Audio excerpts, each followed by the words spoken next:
Sebelum mulai, klik like, komen, dan subscribe. Aris menyesuaikan topi rimbanya. Lihatlah, Bu Maya. Begitu jauh dari hiruk-pikuk kota. Tempat ini menyimpan ketenangan dan juga rahasia. Maya memeluk dirinya sendiri. Udara mulai dingin. Cincin pertunangan di jarinya berkilauan sesaat sebelum dia menyembunyikannya di saku. Saya suka kedamaian ini, Aris. Tapi terkadang, kedamaian adalah topeng untuk kegelisahan yang lebih besar. Saya rasa saya sudah terlalu lama hidup di bawah topeng. Tatapan mereka bertemu. Tatapan Aris penuh pengertian. Lepaskan topeng itu, Bu Maya. Walaupun hanya sebentar. Api unggun kini hanya tinggal bara, dan suara jangkrik mendominasi. Maya meneguk kopi pahitnya. Calon suami saya baik, mapan, stabil.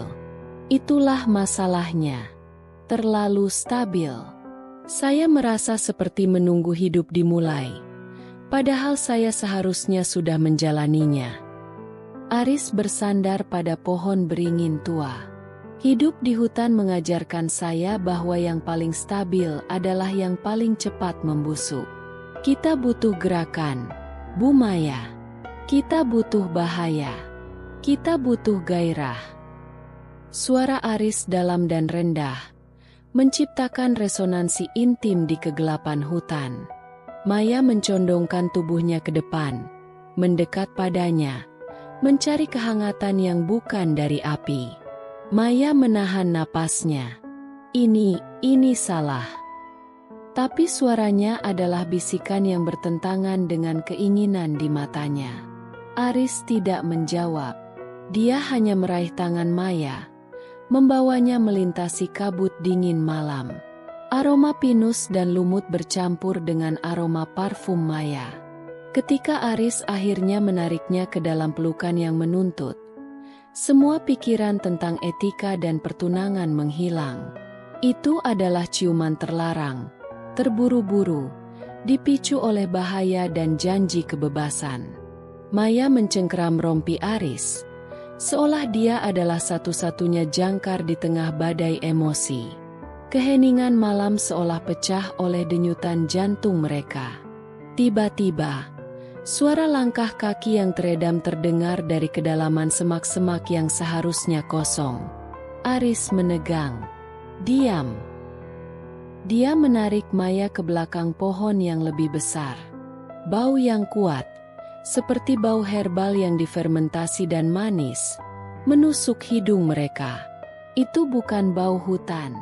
Itu bau sesuatu yang dibudidayakan. Apa itu? Bisik Maya. Tubuhnya gemetar bukan karena dingin, tapi karena adrenalin yang tiba-tiba. Aris menggeleng. Aku tidak tahu. Bau ini asing. Ikuti aku. Kita harus periksa. Tapi tetap rendah. Jantung Maya berdetak kencang hingga terasa sakit di telinganya. Mereka berhenti di balik pagar kawat yang ditumbuhi tanaman rambat. Di dalamnya, ratusan, mungkin ribuan, tanaman berdaun 7 berderet rapi, menjulang tinggi. Cahaya lampu sorot redup dari menara pengawas berputar perlahan. Ini bukan kebun kecil. Ini adalah operasi industri. Ya Tuhan! Bisik Maya. Matanya melebar horor.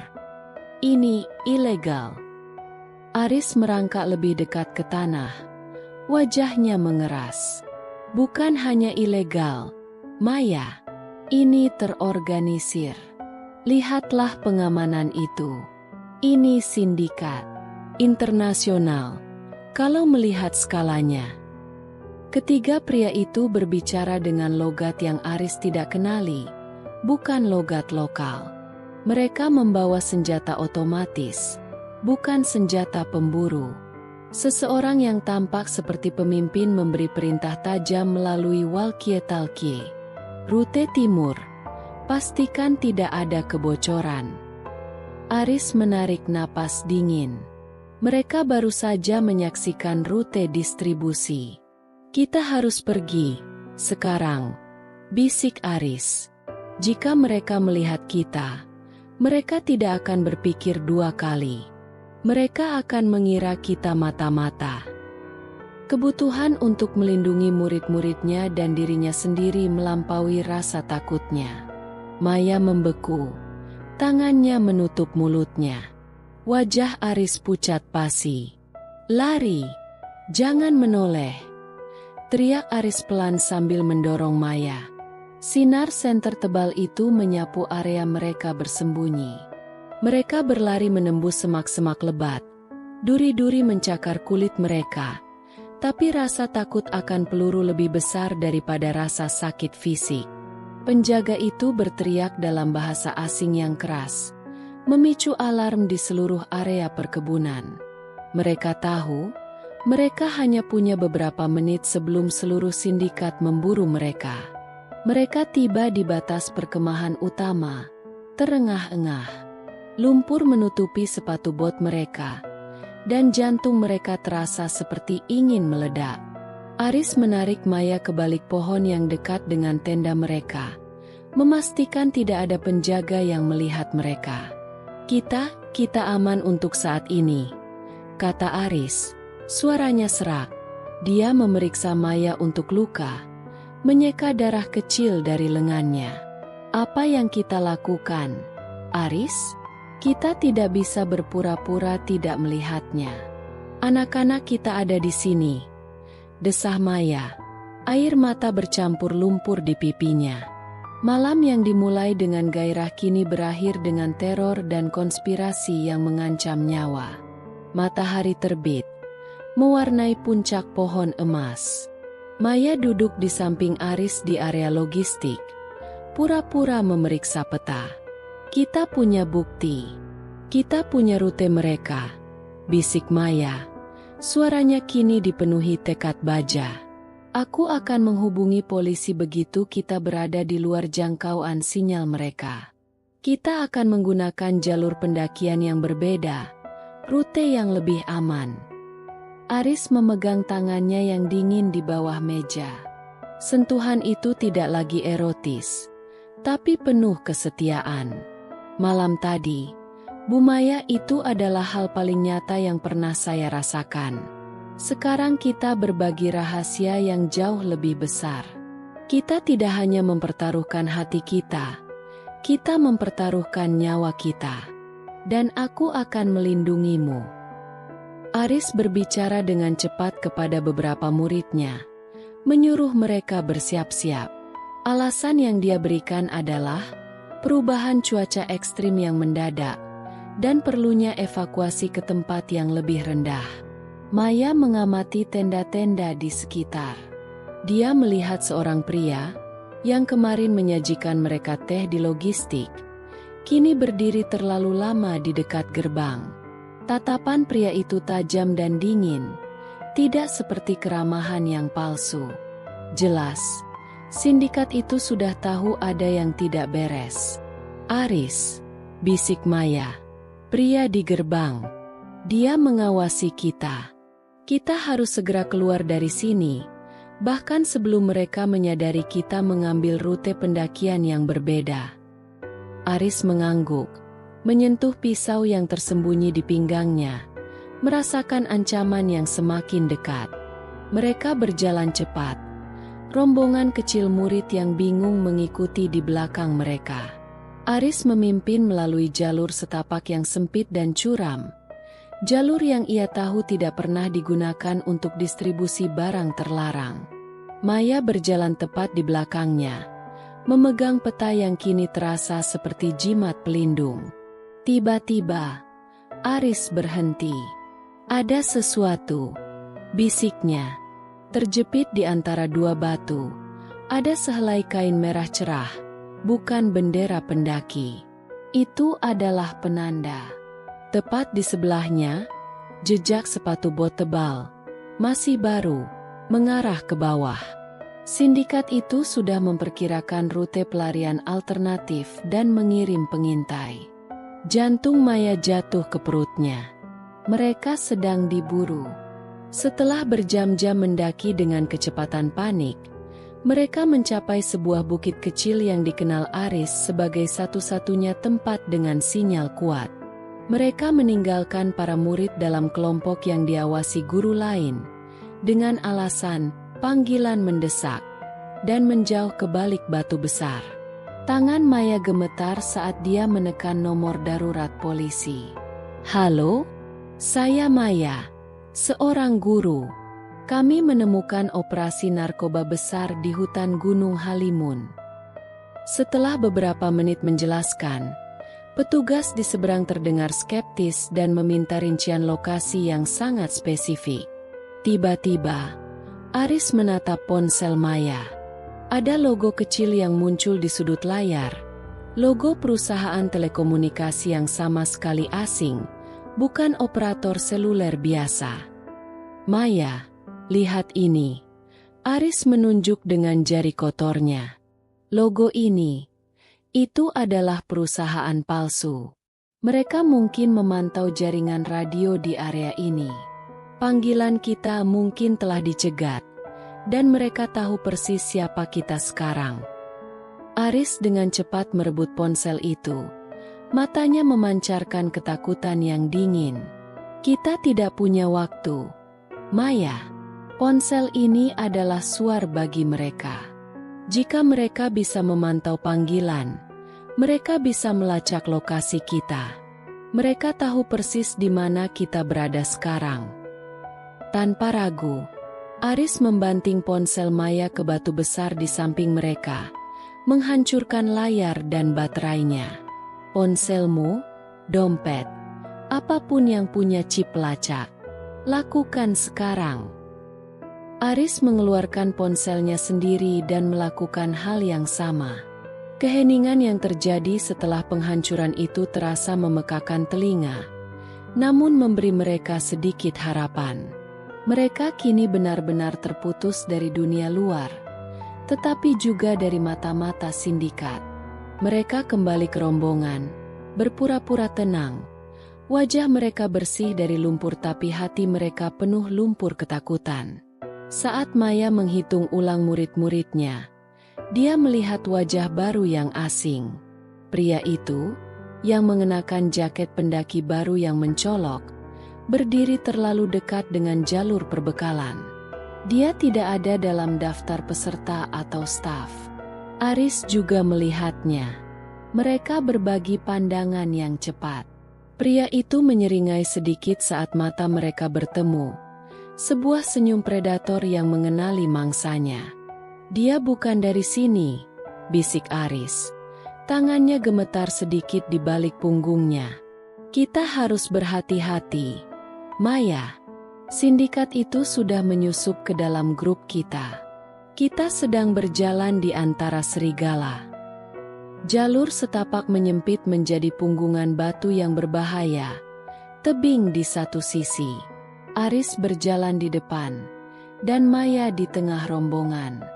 Saat Maya melangkah melintasi akar beringin yang menjulang, kakinya tiba-tiba tersangkut tali pancing yang nyaris tak terlihat, diikat rendah melintasi jalur. Itu adalah jebakan yang dirancang untuk menjatuhkannya ke jurang. Untungnya, Aris yang telah melihat penanda merah sebelumnya, sudah sangat waspada. Sebelum dia benar-benar jatuh, Aris bergerak mundur dengan kecepatan kilat, meraih pinggang Maya dan menariknya ke belakang dengan keras. Mereka berdua jatuh ke tanah dengan hantaman yang menyakitkan, tetapi aman dari tebing. Mereka menoleh ke belakang, pria dengan jaket baru itu hanya berdiri, tangannya tersembunyi di saku, tampak seolah-olah dia baru saja menyaksikan kecelakaan. Keheningan yang tiba-tiba melanda grup itu, hanya terdengar suara napas terengah-engah dan debu yang mengendap. Maya berpegangan erat pada Aris, menggigil. Dia mencoba membunuhku," bisiknya. Matanya tidak lepas dari penyusup itu. Aris mengangguk. "Kita tidak bisa melanjutkan rute ini. Ini terlalu sempit. Dan kita tidak bisa bertarung melindungimu di depan murid-murid. Aris berdiri dan berteriak keras pada guru pendamping lainnya. Pak Edi, Pak Edi, bawa anak-anak ke persimpangan sungai berikutnya. Saya akan mengambil jalur pintas untuk memastikan keamanan di sana. Ini adalah kebohongan. Jalur pintas itu adalah jalan buntu, tetapi itu akan memisahkan mereka dari rombongan utama, membawa penyusup itu ke jalur yang Aris kenal lebih baik daripada dirinya sendiri. Inilah saatnya mereka menjadi umpan. Aris menarik Maya ke jalur setapak yang sempit itu. Kita harus cepat. Jalur ini hanya akan membawa kita lebih dalam. Tapi setidaknya tidak ada murid yang akan terluka, bisiknya. Mereka menuruni tebing kecil. Ranting-ranting mencakar wajah mereka. Di belakang, bayangan pria berjaket baru itu muncul, berjalan dengan kecepatan yang sama sekali tidak terengah-engah, senyumnya dingin. Dia tidak repot-repot bersembunyi. Dia tahu mereka telah memisahkan diri. Dia tahu mereka adalah targetnya. Maya merasakan kengerian saat dia menyadari. Mereka bukan lagi pelancong yang tersesat. Mereka adalah mangsa yang disisihkan dari kawanannya. Jalur pintas itu tiba-tiba berakhir di tebing batu yang ditutupi lumut, tepat di atas jurang sungai kering. Mereka terperangkap. Aris mendorong Maya ke balik akar pohon beringin yang besar, menarik pisau lipat kecilnya. Suara langkah kaki berhenti. Penyusup itu melangkah keluar dari bayangan. Tangannya mengeluarkan pisau berburu yang jauh lebih besar dan tajam. Bodoh sekali kalian, katanya dalam bahasa Indonesia yang lancar, namun dengan aksen asing yang kental. Aksen yang sama dengan yang Aris dengar di kebun narkoba itu. Laporan sudah masuk. 2 mata-mata. Kalian membuat bos kesulitan besar. Dia berjalan perlahan, menatap Maya. Wanita itu, dia punya nilai lebih. Kita bawa dia hidup-hidup. Yang satu lagi, buang saja. Jangan sentuh dia. Raung Aris. Insting pelindungnya meledak. Dia menerjang ke depan, menggunakan topi rimbanya sebagai pengalih perhatian sesaat. Pertarungan itu brutal dan kotor. Aris tahu dia tidak bisa menang dalam kekuatan murni. Pisau pemburu si penyusup terlalu besar, dan pria itu jelas terlatih. Tapi Aris adalah anak hutan. Dia memanfaatkan setiap akar yang licin, setiap gumpalan lumpur yang bisa dia tendang ke wajah lawannya. Pria bersenjata itu terpeleset, memberi Aris waktu untuk menusukkan pisau lipatnya ke bahu pria itu. Teriakan kemarahan memenuhi udara hutan yang biasanya damai. Rasa takut Maya mencair dan berubah menjadi kemarahan dingin saat dia melihat penyusup itu berhasil menendang pisau Aris hingga terbang. Pria itu mengangkat senjata tumpul yang dipegangnya, mengarahkannya ke kepala Aris. Sudah selesai, geramnya. Tepat pada saat itu, Maya melihat batu seukuran kepalan tangan di sampingnya. Dengan kekuatan yang tidak pernah dia duga, dia meraihnya dan berlari, menghantamkan batu itu dengan sekuat tenaga ke sisi kepala penyusup itu. Suara retakan yang mengerikan bergema. Pria itu tersentak, matanya kosong, dan dia roboh ke tanah berlumpur. Aris menoleh ke arah Maya, terengah-engah, melihat guru sederhana itu berdiri dengan batu berlumuran darah di tangannya. Aris segera berdiri, terhuyung-huyung, dan berlutut di samping penyusup yang tidak sadarkan diri itu, memeriksa denyut nadinya. Nafasnya lega. Pria itu hanya pingsan, namun pukulan Maya sangat brutal. Lumpur dan darah menyelimuti wajah pria itu. Aris mengambil pisau berburu besar milik pria itu, mencengkeram gagangnya yang berat. Dia menoleh ke Maya, yang masih berdiri, tangannya memegang batu itu, matanya lebar dan kosong. Keheningan di antara mereka lebih berat daripada teriakan apapun. Maya, panggil Aris lembut. Suaranya dipenuhi rasa tak percaya dan kekaguman. Kau menyelamatkan nyawaku. Maya menjatuhkan batu itu ke tanah. Suara tut yang tumpul memecah kesunyian, dan langsung berlari ke pelukan Aris, gemetar tak terkendali. Kita tidak bisa meninggalkannya di sini, Aris. Mereka akan menemukannya dan tahu bahwa kita yang melakukannya. Bisik Maya, suaranya pecah. Kengerian mulai berubah menjadi kepraktisan yang dingin. Aris mengangguk, mencengkeram pisau baru itu, yang kini menjadi perpanjangan tangannya. Bantu aku. Kita harus menyeretnya ke jurang sungai kering ini. Lumpur tebal di sana akan menyembunyikannya setidaknya untuk beberapa jam. Bersama-sama, dengan kekuatan adrenalin, mereka menarik tubuh penyusup itu. Itu adalah pekerjaan yang mengerikan. Menyeret beban mati melintasi akar dan batu. Sebelum mendorongnya jatuh ke lumpur, Aris mengambil walkie-talkie milik pria itu dan mematikannya. Tidak ada lagi mata-mata atau pelacak. Sekarang, kita harus kembali sebelum yang lain menyadari kita hilang terlalu lama. Mereka membersihkan diri secepat mungkin, menyeka lumpur dan darah dari tangan dan pakaian mereka dengan daun basah. Ketika mereka kembali ke jalur setapak utama, rombongan murid telah menunggu. Pak Edi tampak gelisah. Bagaimana, Aris? Apakah jalur di depan aman? Tanya Pak Edi. Aris memaksa senyum yang tidak mencapai matanya. Aman, Pak. Hanya ada beberapa pohon tumbang. Sudah saya singkirkan. Maya berjalan di samping Aris. Tangannya sekarang memegang erat tas ranselnya. Di dalamnya tersembunyi pisau berburu yang diselamatkan. Mereka kembali ke tengah rombongan, berperan sebagai guru dan pemandu yang bertanggung jawab. Namun, bagi mereka berdua, hutan telah berubah. Itu bukan lagi tempat petualangan atau gairah rahasia. Itu adalah medan perang, dan mereka adalah prajurit yang bersenjata.